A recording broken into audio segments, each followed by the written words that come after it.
नमस्कार, मी गौतमी चिखलगार. तरुण भारत समाचारच्या बातमीपत्रात आपल्या सर्वांचं स्वागत. कोल्हापूरच्या राजकीय वर्तुळातून आजची सर्वात मोठी आणि महत्त्वाची बातमी समोर आली, जिथे हसन मुश्रीफ यांनी संजय मंडलिकांनी पुन्हा एकदा मैत्रीचा हात दिलाय. दुसरीकडे कागलमधील विवाहितेचा छळ आणि ज्योतिबा डोंगरावरील बिबट्याची दहशत अशा महत्त्वाच्या घडामोडींचा वेगवान आढावा आपण घेणार आहोत. मुश्रीफ यांचा संजय मंडलिकांना मैत्रीचा हात. गोकुळ जिल्हा बँक महायुती म्हणून लढवणार. मुलगी झाली म्हणून विवाहितेचा अमानुष छळ. कागलमधील पती सासूसह दीरावर गुन्हा दाखल. पावसाची दडी. कोल्हापुरात पीक वाचवण्यासाठी नागदेववाडीच्या शेतकऱ्याचा देशी जुगाड. शेतीपंपाची 48,000 कोटींची वीज बिल माफी बोगस. राजू शेट्टींचा सरकारवर गंभीर आरोप. अंत्यसंस्कारासाठी चिखल आणि उसाच्या रानातून मृतदेहाची फरफड. तारेवाडी स्मशानभूमीसाठी ग्रामस्थांचे हात. मुरगुडमध्ये जीवाची पर्वा न करता नाल्यात पडलेल्या उदमांजराला तरुणांनी दिलं जीवनदान. ज्योतिबा डोंगरावर बिबट्याचा वावर. सीसीटीव्हीत कैद. परिसरात भाविक आणि ग्रामस्थांमध्ये भीतीचं वातावरण. आणि पालखी सोहळ्या अपघातात मृत झालेल्या राजश्री भोसले यांच्या कुटुंबाचा टाहो. पहा आमचा हा विशेष ग्राउंड रिपोर्ट. यासह पाहूया दिवसभरातल्या महत्त्वाच्या घडामोडींचा सविस्तर आढावा. कोल्हापूरच्या राजकारणातून एक मोठी बातमी समोर आली आहे. हसन मुश्रीफ यांनी संजय मंडलिक यांना पुन्हा एकदा मैत्रीचा हात दिलाय. गोकुळ आणि जिल्हा बँक या निवडणुका आपल्याला महायुती म्हणूनच एकत्र लढाव्या लागणार आहेत, असं मुश्रीफ म्हणाले. पुढे काय म्हणाले ते पाहूया. भाजपचे 2 नेते आहेत, शिवसेनेचे एक नेते आहेत आणि मी राष्ट्रवादीचा आहे. चारी गट एकत्र आलेलो आहोत आणि म्हणून आता गोकुळची निवडणूक आहे, जिल्हा मधुती बँकेची निवडणूक आहे. शेवटी युती म्हणून आपल्याला एकत्र लढवावी लागणार आहे. मला वाटतं वीरेंद्र मंडलिक चांगली सुरुवात झालेली आहे. मी बाबा आणि संभाजीराजांनी कधी तुम्हाला वेगळं केलं नव्हतं, तुम्ही थोडं वेगळं झाला होता. या निमित्ताने पुन्हा एकत्र आल्याचा आनंद मला या निमित्ताने आहे. आता या नव्या विधानामुळे दोघांमध्ये पुन्हा मनोमिलन होण्याची चिन्ह दिसत आहेत. वळूयात दुसऱ्या बातमीकडे. राजारामपुरीत काही दिवसांपूर्वी अस्मिता काटकर हिने सासरच्या छळाला कंटाळून आत्महत्या केल्याची घटना ताजी असतानाच आता कागलमध्ये सुद्धा विवाहितेच्या अमानुष छळाचा धक्कादायक प्रकार समोर आलाय. मुलगी झाली म्हणून तसेच माहेरून पैसे आणि दागिने आणण्यासाठी पती आणि सासूने विवाहितेला बेदम मारहाण केल्याचा आरोप या नवविवाहितेने केलेला आहे. या प्रकरणी वैष्णवी धैर्यशील मगदूम यांनी पती, सासू आणि दिराविरोधात कागल पोलीस ठाण्यात तक्रार दाखल केली आहे. आमचं लग्न 2025 मार्च 18 रोजी झाले. त्याच्यानंतर एक 2 महिन्यापर्यंत व्यवस्थित होतं, सगळं चांगलं होतं. पण त्यांच्या अपेक्षा हळूहळू चालू झाल्या होत्या.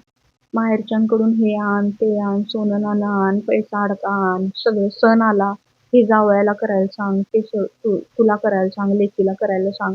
हळूहळू त्यांच्या अपेक्षा माहेरच्यांकडून वाढत गेलेल्या.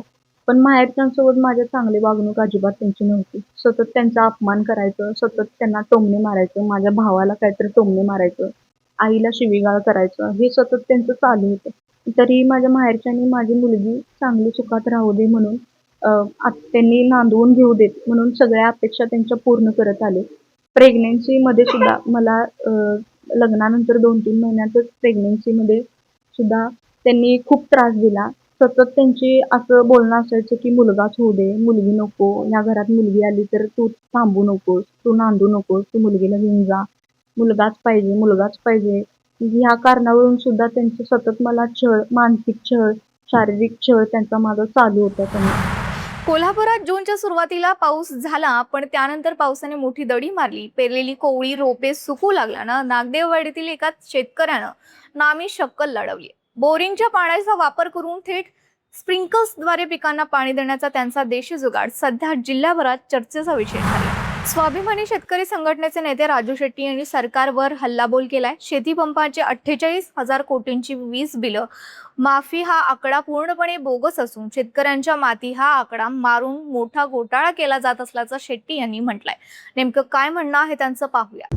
महाराष्ट्रातल्या कृषी वीज पंपांची 48,000 कोटीची थकबाकी असल्याचा नवा शोध देवाभाऊनी लावलेला आहे. हा एक मोठा घोटाळा आहे. याचं कारण गेली अनेक वर्ष महाराष्ट्राचं ऊर्जा खातं आणि त्या ऊर्जा खात्याच्या अंतर्गत येणारे महापारेषण असेल, महाजनको असेल, महानिर्मिती असेल, त्या सगळ्या कंपन्या त्यांच्याच नेतृत्वाखाली काम करताना दिसत आहेत.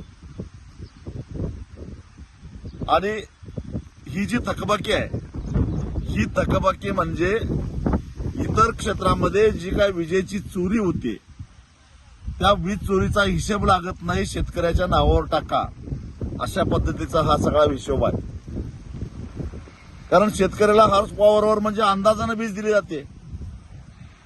म्हणजे जे इतर वापरत नाहीत ती उरलेली सगळी वीज शेतकऱ्याच्या नावावर टाकायची, चोऱ्या सगळ्या शेतकऱ्यांच्या नावावर खपवायच्या आणि शेतकऱ्यांनी एवढी एवढी वीज वापरली असं रेकॉर्ड तयार करायचं, असं गेली अनेक वर्ष चालू आहे. तारेवाडी गावात आजही स्वतंत्र स्मशानभूमी नसल्यानं ग्रामस्थांचे प्रचंड हाल होत आहेत. एखाद्याचे निधन झाल्यास नातेवाईकांना चिखलातून, ऊसाच्या रानातून आणि बांधावरून मृतदेह घेऊन जावं लागते. स्मशानभूमी नसल्यानं स्वतःच्या शेतात किंवा परड्यात अंत्यसंस्कार करण्याची वेळ लोकांवर येते. घरातील माणूस गेल्याच्या दुःखात पाठीवर मृतदेह घेऊन करावा लागणारा हा शेवटचा प्रवास अत्यंत खडतर असल्याची भावना ग्रामस्थ व्यक्त करतायत. मुरगुडमधील दत्त मंदिर परिसरातील एका मोठ्या नाल्यात पडलेल्या उदमांजराला स्थानिक तरुणांनी धाडसानं सुरक्षित बाहेर काढले. सर्जेराव भाट, ओंकार पोद्दार आणि शिवाजी चौगुले यांना नाल्यात वन्य प्राणी पडल्याचं समजताच त्यांनी तिथे धाव घेतली. उदमांजर खूप आक्रमक झाले होते आणि नख्यांनी वार करत होते. तरीही स्वतःच्या जीवाची पर्वा न करता या तरुणांनी खोऱ्याच्या सहाय्यानं त्याला बाहेर काढले आणि वनविभागाच्या ताब्यात दिलं. या तरुणांच्या धाडसाचं सर्वत्र कौतुक होताना पाहायला मिळतं. ज्योतिबा डोंगरावर सध्या बिबट्याचा वावर वाढल्यानं भाविक आणि ग्रामस्थांमध्ये भीतीचं वातावरण आहे. शासकीय विश्रामगृह परिसरात हा बिबट्या सीसीटीव्ही कॅमेऱ्यात कैद झाला असून त्याने रात्री कुत्र्यांवर हल्ला करण्याचाही प्रयत्न केला. इतकंच नाही तर पोहाळ येथील मधला माळ आणि काटकर शेत परिसरात शेतकऱ्यांना बिबट्याचं दर्शन झालंय. 15 दिवसांपूर्वी या बिबट्याने एका गायीवर आणि कुत्र्यावर हल्ला केला होता.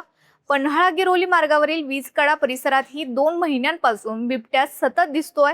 त्यामुळे ग्रामस्थांमध्ये भीतीचं वातावरण पसरलं.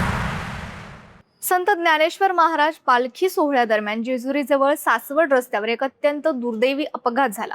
दिंडीतील एका ट्रक चालकाला ग्लानी आल्यानं त्याचा ताबा सुटला आणि वाहन थेट वारकऱ्यांच्या गर्दीत घुसलं. या अपघातामध्ये सांगली जिल्ह्यातील कसबे डिग्रस या गावातील वारकरी राजश्री शंकर भोसले यांचा जागीच मृत्यू झाला. विठ्ठलाच्या ओढीनं वारीला निघालेल्या राजश्री यांच्या जाण्यानं गावावर शोककळा पसरली. विठ्ठलाच्या ओढीने वारीला निघालेल्या कसबे डिग्रज येथील राजश्री भोसले यांचा इथं देहांत झाला. विठ्ठलाच्या ओढीने वारीला निघालेल्या कसबे डिग्रज येथील राजश्री भोसले यांचा हा शेवटचा प्रवास कसा ठरला, त्यांच्या कुटुंबियांवर नेमका काय प्रसंग ओढावलाय आणि संपूर्ण गाव सध्या कोणत्या दुःखातून जात आहे, या हृदयद्रावक घटनेचा संपूर्ण ग्राउंड रिपोर्ट पाहण्यासाठी आमच्या तरुण भारत संवादच्या YouTube चॅनलवर नक्की जा आणि हा विशेष रिपोर्ट नक्की पहा. तर या होत्या आज दिवसभरातील काही महत्त्वाच्या घडामोडी. कोल्हापूर आणि जिल्ह्याभरातल्या अशाच ताज्या आणि वेगवान अपडेट्ससाठी पाहत रहा तरुण भारत संवाद कोल्हापूर. चॅनलला सबस्क्राईब करा आणि बेल आयकॉन क्लिक करायला विसरू नका. पुन्हा भेटूया पुढील बातमीपत्रात. तोपर्यंत नमस्कार.